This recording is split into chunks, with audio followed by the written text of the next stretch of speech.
하나님의 말씀 요한복음 11장 28절에서부터 44절까지 말씀입니다.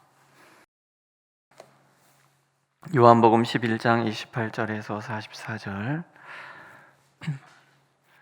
우리 한 목소리로 읽겠습니다. 28절 이 말을 하고 돌아가서 가만히 그 자매 마리아를 불러 말하되 선생님이 오셔서 너를 부르신다 하니 마리아가 이 말을 듣고 급히 일어나 예수께 나아가매 예수는 아직 마을로 들어오지 아니하시고 마르다가 맞았던 곳에 그대로 계시더라.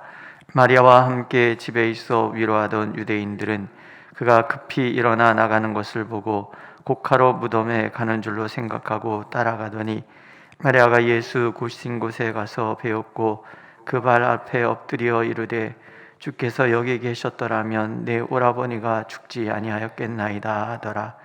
예수께서 그가 우는 것과 또 함께 온 유대인들이 우는 것을 보시고 심령에 비통히 여기시고 불쌍히 여기사 이르시되 그를 어디 두었느냐 이르되 주여 와서 보옵소서 하니 예수께서 눈물을 흘리시더라. 이에 유대인들이 말하되 보라 그를 얼마나 사랑하셨는가 하며 그중 어떤 이는 말하되 맹인의 눈을 뜨게 한 이 사람이 그 사람은 죽지 않게 할 수 없었더냐 하더라. 예수께서 다시 속으로 비통히 여기시며 무덤에 가시니 무덤이 굴이라 돌로 막았거늘 예수께서 이르시되 돌을 옮겨 놓으라 하시니 그 죽은 자의 누이 마르다가 이르되 주여 죽은 지가 나흘이 되었음에 벌써 냄새가 나나이다. 예수께서 이르시되 내 말이 내가 믿으면 하나님의 영광을 보리라 하지 아니하였느냐 하시니 돌을 옮겨 놓으니 예수께서 눈을 들어 우러러 보시고 이르시되 아버지여 내 말을 들으신 것을 감사하나이다. 항상 내 말을 들으시는 줄을 내가 알았나이다. 그러나 이 말씀 하옵는 것은 둘러선 무리를 위함이니 곧 아버지께서 나를 보내신 것을 그들로 믿게 하려 함이니이다. 이 말씀을 하시고 큰 소리로 나사로야 나오라 부르시니 죽은 자가 수족을 배로 동인 채로 나오는데 그 얼굴은 수건에 쌓였더라. 예수께서 이르시되 풀어놓아 다니게 하라 하시니라. 아멘.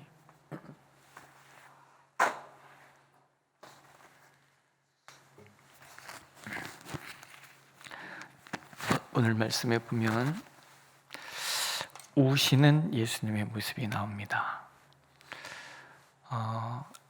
예수님이 이렇게 우시는 장면이 성경에 많이 나오지 않잖아요. 오늘 예수님께서 비통하였다, 굉장히 슬프셨다. 마리아가 예수님을 맞으러 나오죠. 마리아가 집에서 벌떡 일어나서 나가니까 같이 와서 위로하던 사람들이 아하, 이 아이가 또 울기 위해서 무덤을 가는구나. 그래 다 쫓아나왔습니다. 예수님의 발 앞에 엎드려서 얘기하죠. 주께서 여기 계셨더라면 내 오라버니가 죽지 아니하였겠나이다. 마르다도 그렇고 마리아도 그렇고 예수님이시라면 자신들이 닥친 어떤 문제다 할지라도 능히 이겨낼 수 있는 믿음이 있습니다. 진한 아쉬움의 눈물 아니겠습니까? 주님이 계셨으면 괜찮았을 텐데. 그러나 이 죽음만큼은 어찌해 볼 도리가 없는 그런 상황이다 라고 이미 마음에 체념을 한 거죠. 그가 우는 것과 또 함께 온 유대인들이 우는 것을 보시고 심령이 비통히 여기시고 불쌍히 여기셨다. 이게 오늘 우리에게 들려주신 예수님의 모습이에요. 또 사람들이 또 이런 얘기를 하잖아요. 그가 나사로를 얼마나 사랑했는가. 맹인의 눈을 뜨게 한 이 사람이 그 사람은 죽지 않게 할 수 없었더냐. 이건 예수님에 대한 비난은 아니에요. 아쉬움에 나오는 탄식이죠. 이분이 계셨으면 맹인 눈도 뜨게 했었으니까 나사로가 병들었던 나사로를 이렇게 세우실 수 있었는데 많은 일이 있었잖아요. 나병 환자도 고치셨죠. 12의 혈루병 걸린 여인도 고쳐내셨죠. 소문에 의하면 12살 먹은 아이가 죽었는데 그 아이도 살려내신 분이 예수님이시잖아요. 주님이 계셨더라면 사실 이거 굉장한 믿음입니다. 여러분, 예수님이 계시면 우리의 모든 문제를 해결해 주실 줄 믿으시죠? 예, 굉장히 중요한 믿음이에요. 근데 예수님 왜 오셨을까요? 예수님께 나사로가 병들었을 때 오셔서 고치실 수 있는 기회가 있었습니다. 우리 11장 앞에 보면요, 나사로가 병들었습니다. 그럼 그때 즉시 일어나서 가시면 돼요. 안 가셨잖아요. 이틀이나 유예하셨단 말이에요. 이유가 있는 거죠. 나사로를 사랑하지 않아서도 아니고, 마르다 마리아를 미워하셔서도 아니고, 그렇다고 유대인들이 두려워서도 아니고, 예수님은 분명히 얘기하셨단 말이에요. 하나님의 영광을 위함이다. 하나님의 아들이 이로 말미암아 영광을 받게 하려 함이라. 이 나사로를 통해서 하나님의 영광을 드러내시길 원하시는 거예요.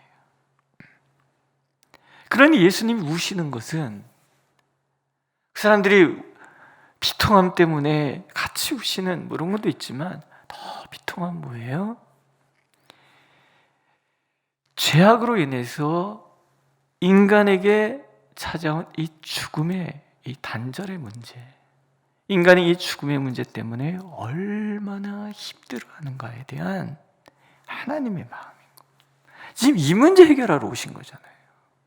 죄악의 문제, 죄로 인한 죽음의 문제. 그 마음의 깊은 근원은 비통함인 거예요. 그러니까 하나님은 우리를 바라보시면서 우시는 거예요. 죄악의 감옥에 갇혀서 숨이 턱이 차도록 숨차는 그런 우리들의 인생의 문제, 우리들이 숨 없이 부닥치는 그 절망과 좌절, 거기서 무너져 있는 우리들을 바라보시면서 하나님은 비통해 하시고 우신단 말이죠. 우리를 위하여 우시는 하나님, 이게 사실은 모든 기도의 출발이 되고요, 우리의 신앙의 출발이 되는 거예요. 하나님은 우리를 불쌍히 여기시잖아요. 긍휼이라 그러시잖아요. 자비라고도 얘기하시고, 인자 사랑이라고 얘기해요. 하나님 우리를 사랑하십니다. 우리의 모든 그 처지에, 우리를 얽어매고 있는 수많은 그 무거운 짐의 문제에 대해서 하나님은 비통해 하시며 우시는 하나님이신 거예요. 우리는 그 하나님을 믿음으로 그 하나님 앞에서 이제 기도를 할 수 있는 거지요. 믿으시죠? 네, 두 번째는 믿음은 지식이 아니라 행동인 거예요. 예수님이 무덤 앞에 가셨어요. 돌을 옮겨놔라. 마르다가, 우리가 어제 읽은 말씀 17절에서 27장 7절 말씀에서 마르다가 얼마나 믿음의 고백을 많이 했습니까? 주님이 계셨더라면, 그러나 이제라도 저는 부활을 믿습니다. 주는 하나님의 아들이십니다. 우리의 그리스도가 되십니다. 지식적으로 마르다는 다 알아요. 여러분도 다 아시잖아요. 예수님이 누구신지 다 아시잖아요. 예수님이 무덤의 문을 열어라. 근데 뭐라 그래요? 죽은 지 나흘입니다. 이미 냄새가 납니다. 이 입말과 몸말이 다른 거예요. 입으로는 믿음에 대해서 구구절절히 얘기를 잘 하는데, 마음과 행동은 믿음에 따라오지 않는 거예요. 이게 오늘 우리의 문제인 거예요. 하나님에 대해서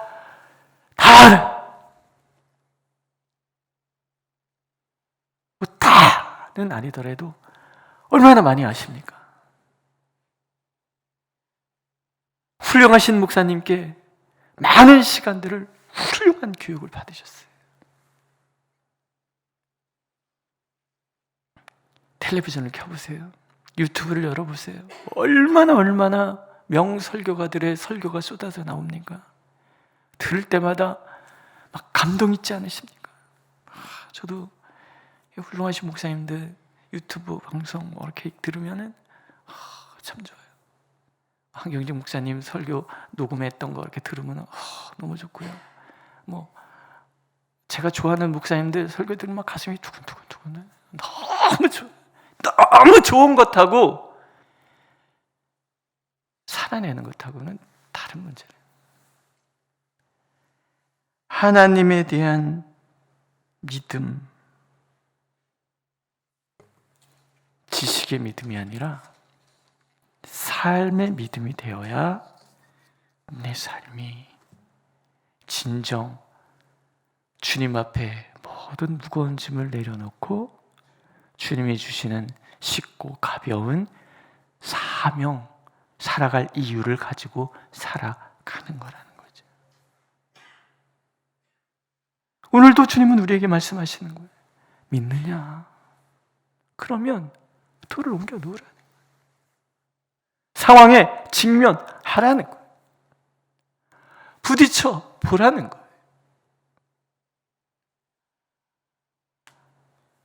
내가 믿음으로 살다가 부딪히는 또 다른 문제는 그건 다른 문제이고 지금 내 눈앞에 닥쳐 있는 것들에 대해서 부딪혀가라.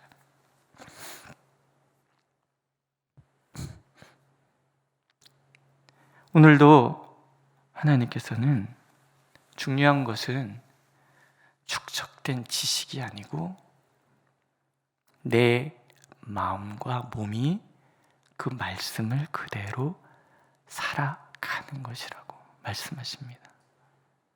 오늘도 그래서 우리 앞에 있는 이 의심의 돌문을 옮기셔야지 돼요. 불신의 돌문을 옮기셔야 돼요. 염려의 동굴도 옮기시는 거예요. 그리고 냄새나고 꼭꼭 묶여있는 우리의 삶의 자리를 있는 그대로 하나님 앞에 보여드려야 되는 거예요. 예수님 말씀하셨잖아요. 내 말이 믿으면 하나님의 영광을 보리라 하시 아니하였느냐. 오늘도 우리에게 주시는 하나님의 말씀 아니겠습니까? 믿으면 하나님의 영광을 만나는데 어찌하여 의심의 돌문으로 가로막아 놓고 염려의 돌문으로 가로막아 놓고 내 지식의 한계의 돌문으로 가로막아 놓고 내 경험의 돌문으로 가로막아 놓고 나 있는 그대로의 이 죄악으로 냄새나는 나를 내가 답답해하고 속이 썩어져가는 이 나를 왜 못 드러내느냐는 얘기죠. 따라해 보시겠습니까? 믿으면 하나님의 영광을 볼 것이다. 풍랑을 잔잔케 하신 주님이 우리 인생의 풍랑을 잔잔케 해주실 것이고 죽은 자를 일으키시던 주님의 능력이 지금 내가 맞닥뜨린 그 불가능의 상황을 찾아오실 것이고 물로 포도주를 만드신 하나님, 눈먼 자를 뜨게 하신 하나님, 38년 된 병자를 일으키셨던 그 하나님, 귀신의 권세를 제압하고 바다까지 가난하셨던 그 하나님, 믿음으로 구하면 산도 옮겨주시겠다고 약속하시는 그 하나님. 오늘도 하나님은 그 하나님을 우리가 믿기를 원하십니다. 그 믿음으로 하나님 앞에 서는 거죠. 자, 마지막 예수님께서 하나님께 기도하시죠. 하나님, 항상 내 말을 들으시는 줄 알았나이다. 예, 얼마나 예수님과 하나님의 관계가 돈독한지 아시겠죠? 오늘도 우리 이런 믿음으로 기도하는 거예요. 아버지, 우리가 기도하면 들으시는 줄 내가 압니다. 그리고 이 우리의 기도를 통해서 하나님의 영광이 드러날 줄로 믿습니다. 누구를 위하여? 먼저는 나를 위해서, 그러나 하나님을 모르는 사람들을 위하여. 그리고 예수께서 말씀하시죠. 나사로야 나오라. 그랬더니 그 사람이 배로 꽁꽁 묶인 상태로 나오는데, 다리도 다 묶어놨을 때가 어떻게 나왔을까요? 그냥 이러고 뛰어나왔겠죠. 이러고 뛰어나오는 그 모습을 보는 사람들의 마음을 한번 생각해 보세요. 예수께서 말씀하십니다. 풀어놓아 다니게 하라.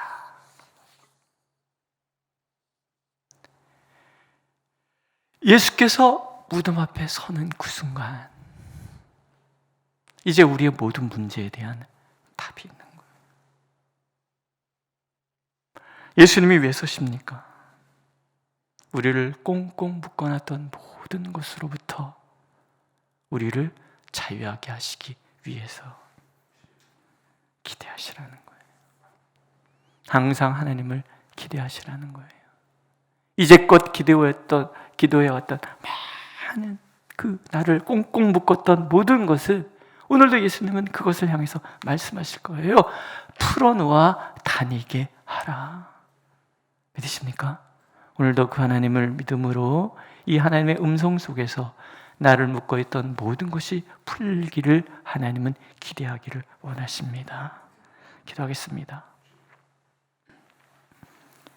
우리가 하나님을 기대하면 거침없이 몰아치실 하나님의 능력이 우리를 사로잡고, 불가능 속에서 가능을 창조하시는 하나님의 은총이 우리를 인도하여 우리를 묶어있던 모든 것에서 우리가 자유하게 될 줄로 믿습니다. 죽음의 문제 그 너머에서 우리를 손잡아 이끌어 가시는 하나님이 우리의 하나님이시기에 오늘도 구하오니 하나님, 모든 묶임에서 벗어나 자유하게 하여 주옵소서. 예수님의 이름으로 기도드렸습니다. 아멘. 하늘에 계신 우리 아버지, 아버지의 이름을 거룩하게 하시며 아버지의 나라가 오게 하시며 아버지의 뜻이 하늘에서와 같이 땅에서도 이루어지게 하소서. 오늘 우리에게 일용할 양식을 주시고 우리가 우리에게 잘못한 사람을 용서하여 준 것 같이 우리 죄를 용서하여 주시고 우리를 시험에 빠지지 않게 하시고 악에서 구하소서. 나라와 권능과 영광이 영원히 아버지의 것입니다. 아멘.